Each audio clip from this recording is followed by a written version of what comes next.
ആകെ നാശമായിട്ടിരിക്കുന്ന ഒരു ഗിയർ നോബാണല്ലേ. ഈ ഗിയർ നോബ് മാറ്റിയിട്ട് നമുക്ക് ഈ വാഹനത്തിന് പുതിയൊരു ഗിയർ നോബ് പിടിപ്പിച്ചാലോ. പക്ഷേ ഈ ഗിയർ നോബ് എങ്ങനെയാണ് ഊരുന്നത്, അതെങ്ങനെയാണ് ഫിറ്റ് ചെയ്യേണ്ടത്, ഇതൊക്കെ നമുക്ക് അറിയണ്ടേ. അതാണ് ഈ വീഡിയോയിൽ. നിങ്ങൾക്കിപ്പോൾ കാണാൻ സാധിക്കും പുതിയ ഗിയർ നോബ് വാങ്ങിച്ചിട്ടുണ്ട്. അപ്പോൾ ഈ ഗിയർ നോബ് നമുക്കൊന്ന് ഊരിയെടുക്കാം അല്ലേ. നമ്മുടെ സാധാരണ നട്ടൊക്കെ തിരിക്കുന്ന പോലെയാണ് ഈ ഒരു ഗിയർ നോബ് ഊരിയെടുക്കേണ്ടത്. പക്ഷേ അല്പം ടൈറ്റ് ആയിരിക്കും. അപ്പം നമുക്ക് ഈ പ്ലെയർ ഉപയോഗിച്ച് ഒന്ന് ലൂസ് ആക്കി എടുക്കാം.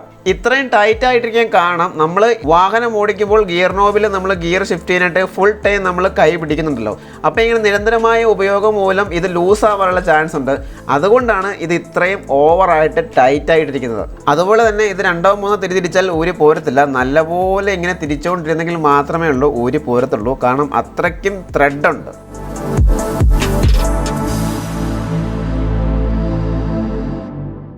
അങ്ങനെ നീണ്ട പരിശ്രമത്തിനൊടുവിൽ നമ്മുടെ ഗിയർ നോബ് ഊരി പോന്നിരിക്കുകയാണ് സുഹൃത്തുക്കളെ. നിങ്ങൾക്കിപ്പോൾ കാണാൻ സാധിക്കും ആ ത്രെഡ് എന്തോരം നീളമുള്ളതാണെന്ന്. നമുക്കെന്നാൽ പുതിയത് ഇതുപോലെ ഫിറ്റ് ചെയ്യല്ലേ. എങ്ങനെയാണോ ഊരിയെടുത്തത് അതുപോലെ തന്നെ പുതിയതും ഇതുപോലെ തന്നെ തിരിച്ച് ക്ലോക്ക് വൈസ് ടൈറ്റ് ചെയ്ത് കുറേ നേരം ടൈറ്റ് ചെയ്യണം. അങ്ങനെ ടൈറ്റ് ചെയ്ത് നല്ലപോലെ ടൈറ്റ് ആക്കി വെക്കുക. കാരണം വീണ്ടും നമ്മൾ ഈ ഒരു ഗിയർ ഷിഫ്റ്റിംഗ് നടത്തുമ്പോൾ ഇത് ലൂസായി പോകാൻ പാടില്ലല്ലോ.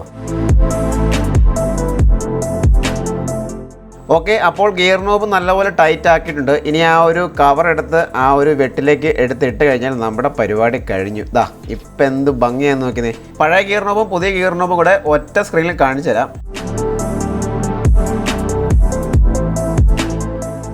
അപ്പോൾ വീഡിയോ ഇഷ്ടമായാൽ നമ്മുടെ ചാനൽ സബ്സ്ക്രൈബ് ചെയ്തേക്കുക. എല്ലാ ദിവസവും രാത്രി 9 മണിക്ക് നമ്മുടെ വീഡിയോസ് ഈ ഒരു ചാനലിൽ വരുന്നതാണ്. നിങ്ങൾക്ക് എന്തെങ്കിലും സംശയമുണ്ടെങ്കിൽ താഴെ കമൻറ്റ് ചെയ്ത് കഴിഞ്ഞാൽ 100% ഞാൻ റിപ്ലൈ തരുന്നതായിരിക്കും.